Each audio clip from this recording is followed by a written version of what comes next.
नमस्कार। मैं फिर आज मैट्रिक के सेट जे का ऑब्जेक्टिव 50 के बाद वाला हल करने जा रहा हूं और इसका आंसर क्या होगा मैं बताने जा रहा हूं। आप ध्यान से देख लेंगे। जैसे 51 नंबर क्वेश्चन है, बहुपद दिया हुआ, इसके शून्यक अल्फ़ा बीटा है, तो अल्फ़ा प्लस बीटा का मान कितना होता है। अल्फ़ा प्लस बीटा जो होता है -b/a, हमारा आपका a आ जाएगा 7/6। अगला क्वेश्चन है हमारा, इतना के शून्यक बराबर परंतु विपरीत चिन्ह वाले हैं, तब a का मान क्या होगा। जैसे हमने यहाँ पे बनाया हुआ है अल्फ़ा प्लस माइनस अल्फ़ा, विपरीत चिन्ह है, इसीलिए विपरीत चिन्ह के लिए हम रखे हैं -b/a। तो ये आपका कैंसिल हो जाए, 0 -b/a, तो b की जगह पर वहाँ पे a है, इसलिए a 1 है, तो इसको बनाते हैं हम, तो a का मान 0 आता है, यानी हमारा 52 का आंसर सी होगा। 53 में आते हैं, कौन द्विघात बहुपद है जिसके शून्यक 0 और 5 है। तो द्विघात बहुपद बनाने का तरीका है, द्विघात बहुपद बराबर ये आपका शून्यकों का योग और यहाँ गुणनफल रखते हैं हम लोग। तो इस तरह से बनाने पर हमें प्राप्त होता है x² - 5x, यानी बी इसका आंसर होगा।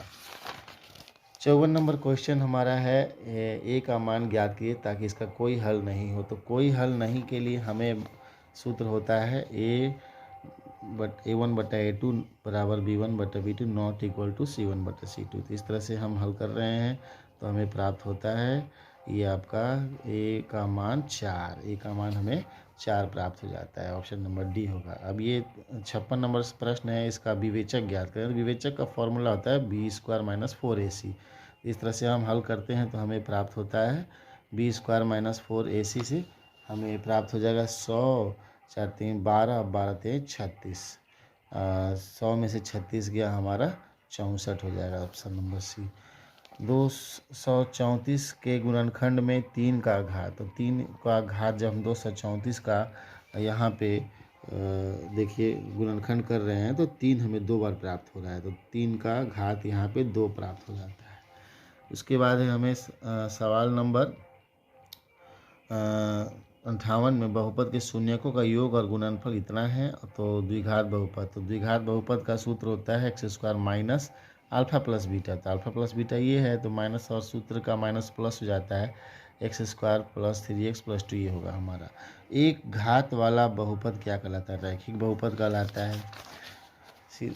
त्रिघाती बहुपद का व्यापक रूप क्या होता है। तो त्रिघाती बहुपद का व्यापक रूप, यानी सबसे व्यापक रूप हमारा सी होगा। ये गलत किसी विद्यार्थी का मुझे मिला, उसने गलत लगाया, ये हमारा आंसर होगा सी। अब चलते हैं 61 नंबर में, 0.49 पर रेखरीन है, तो इसका हल क्या होगा। ये सामान्य रूप जो है 49/99 होगा। रेखरीन जितने अंकों पर उतना होता है उतना हम 9 देते हैं, ये हमारा बी होगा। अब ये 62 नंबर में है, कौन अपरिमेय संख्या है।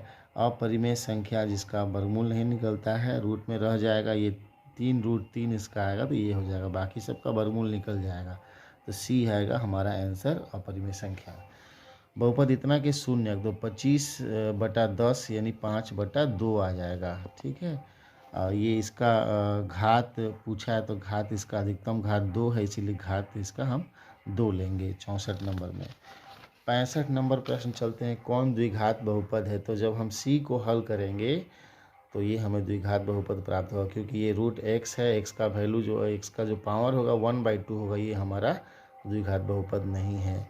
ये भी नहीं होगा, क्योंकि हमारा x का जो घात होना चाहिए वो धनात्मक संख्या होना चाहिए, पूर्ण संख्या होना चाहिए, धनात्मक पूर्ण संख्या, तो हमें सी का मान प्राप्त होता है। तो सी हमारा द्विघात बहु समीकरण है।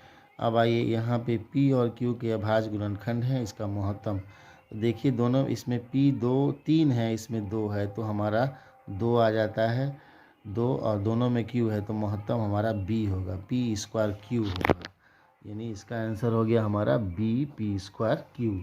अब आते हैं साइन 90 - थीटा, तो cos थीटा, फिर cos थीटा - cos थीटा 0, ये सी सही है।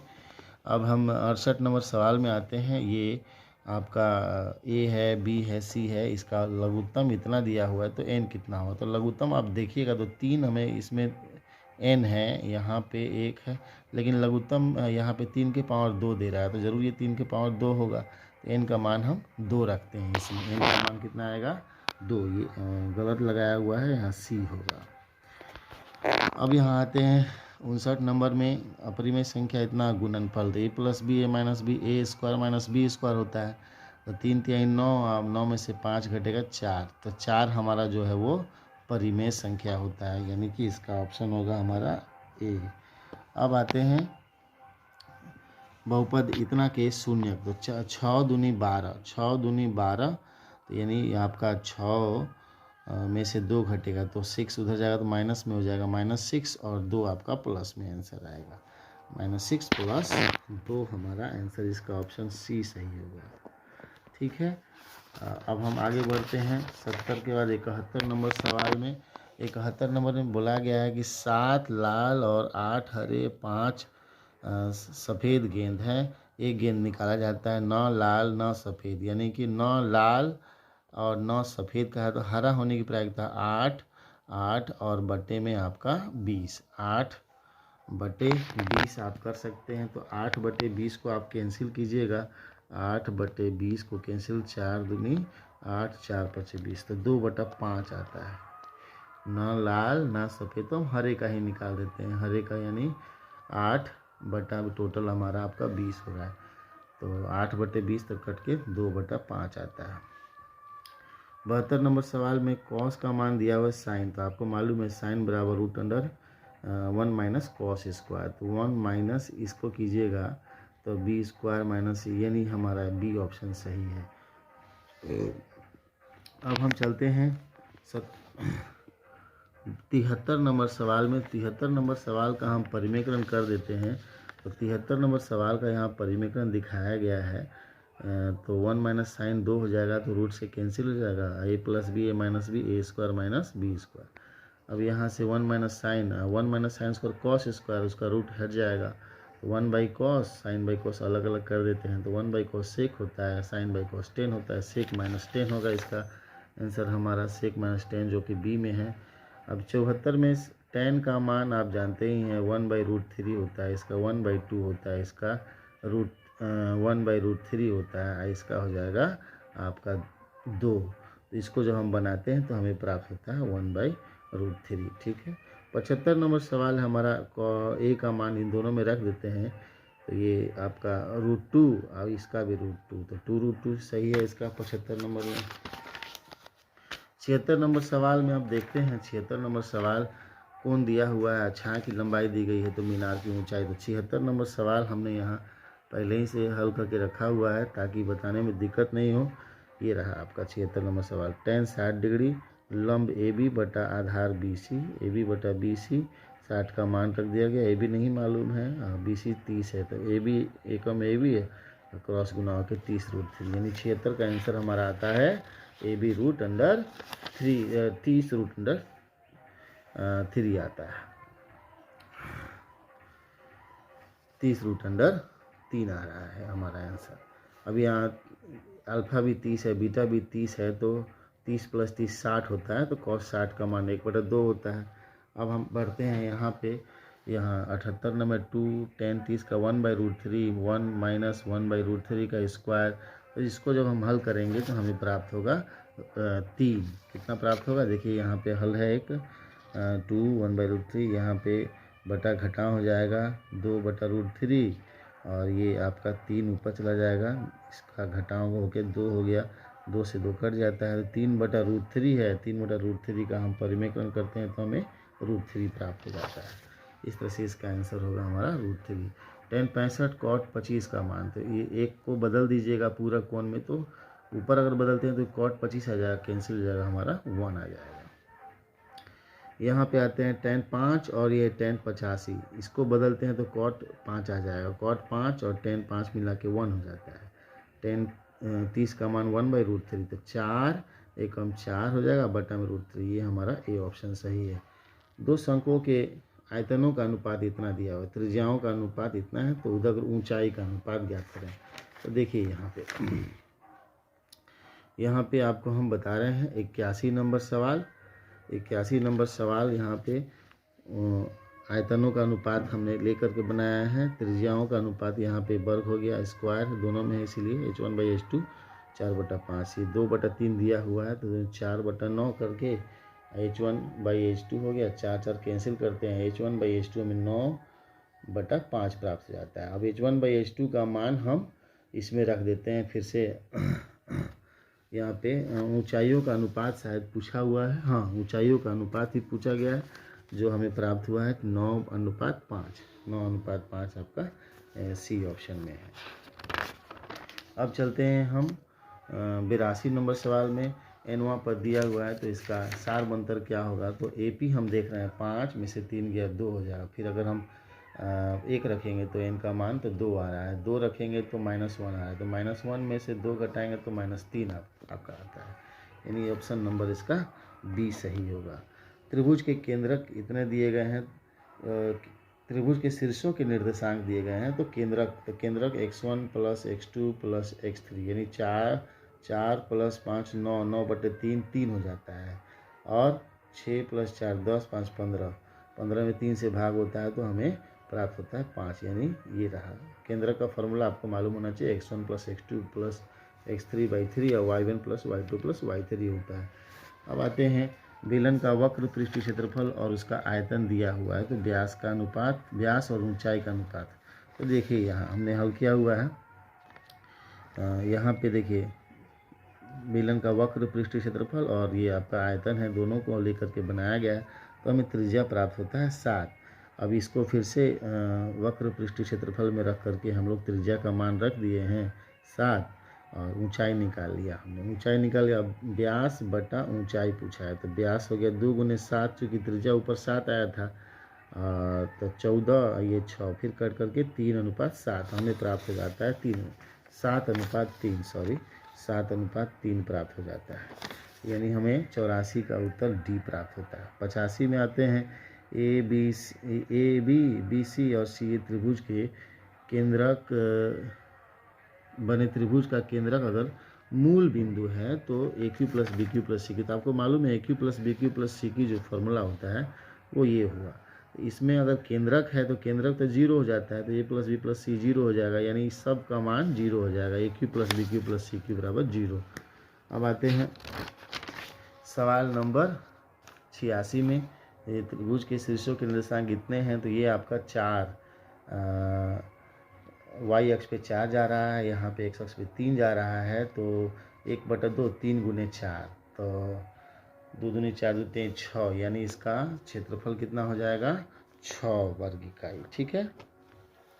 अब दो समरूप त्रिभुज के क्षेत्रफल का अनुपात दिया गया है 4:9, तो सॉरी भुजाओं का अनुपात दिया है तो क्षेत्रफल का अनुपात, तो भुजाओं के वर्ग के अनुपात के बराबर होता है, 4 × 16 और 3 9 81 हो जाता है क्षेत्रफल का अनुपात।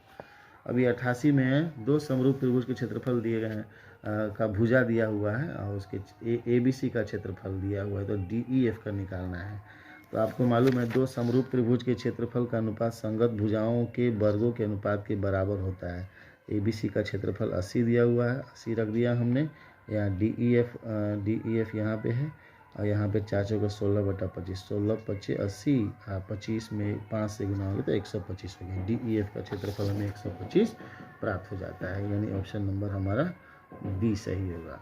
अब आते हैं यहाँ वृत्त की त्रिज्या 4 है, तो वृत्त का क्षेत्रफल तो πr² रखकर आप बना लीजिएगा, तो आपको 616 प्राप्त होगा। अब सवाल नंबर 90 है, वृत्त की त्रिज्या है तो परिधि निकालना है, तो 2πr, तो परिधि का 2πr होता है, तो आप उस पर से बना सकते हैं। 2π का मान 22/7 और r हो गया 14, तो ये आपको कट जाता है 2, 22 44 दूनी 88, यानी इसका ऑप्शन B हो गया। 42 सेमी व्यास वाले वृत्त का क्षेत्रफल तो 1386 πr² करके बना लीजिएगा, r 21 हो जाएगा, यानी B आ जाएगा। दो त्रिज्याओं का अनुपात इतना है तो क्षेत्रफल का अनुपात, तो क्षेत्रफल का अनुपात जो होता है वो त्रिज्याओं के वर्ग के अनुपात के बराबर हो जाता है। 4 × 16 3 3 9, यानी C हमारा आ रहा है। 93 वृत्त का क्षेत्रफल यानी πr² और परिधि हो गया 2πr। यहाँ से दोनों तरफ से हम पाई कैंसिल कर देते हैं, r भी एक कैंसिल करते हैं, तो r एक हमारा 2 बच जाता है। tan 30 का मान 1/√3 और sin 30 का मान 1/2, तो आप रख सकते हैं 1/√3 × 1/2 इंटू सेक 60 तो 2 होता है, 2 से 2 कट गया तो यह हमें प्राप्त हो गया आपका 1/√3 प्राप्त हो जाता है। ठीक है। आर त्रिज्या और थीटा कोण वाले त्रिज्या खंड के संगत चाप की लंबाई थीटा बटा 360 गुने 2πr बी ऑप्शन। -2, -5 की चतुर्थांश में तो द्वितीय चतुर्थांश में होता है। y अक्ष से बिंदु 3,4 की दूरी, तो y अक्ष से दूरी हमें प्राप्त हुआ 3, y अक्ष से दूरी 3 प्राप्त होता है। मूल बिंदु से दूरी, तो मूल बिंदु से दूरी का सूत्र होता है √x² + y², 4 चौके 16 और 6 छके 36, तो 16 और 36 जोड़िएगा तो 52, 52 को तोड़ेंगे तो हमें प्राप्त होगा 2√13। अब यहाँ से आते हैं 99 नंबर, दूरी सूत्र का प्रयोग करना है। 4 तो √x2 - x1 का होल स्क्वायर, तो -3 -4 -7 का स्क्वायर और 2 -5 -3 का, तो 7 7 49 और आपका 3 3 9 49 और 9 जोड़ने पर हमें 58 प्राप्त हो जाता है, बी प्राप्त हुआ। अंतिम सवाल है सेट जे का। उम्मीद करते हैं आप लोगों को यह वीडियो अच्छा लगा होगा। अगर अच्छा लगे तो शेयर और लाइक ज़रूर करेंगे। ये हमारा अंतिम सवाल है मध्य बिंदु का सूत्र। मध्य बिंदु का सूत्र होता है x1 + x2/2 और y1 + y2/2, तो 4 - 3 तो 4 7 - 3 4 हो गया, तो 4 में 2 से भाग लगेगा 2 और 8 4 12, 12 में 2 से भाग लगेगा 6, यानी हमें ऑप्शन बी प्राप्त हो गया। धन्यवाद।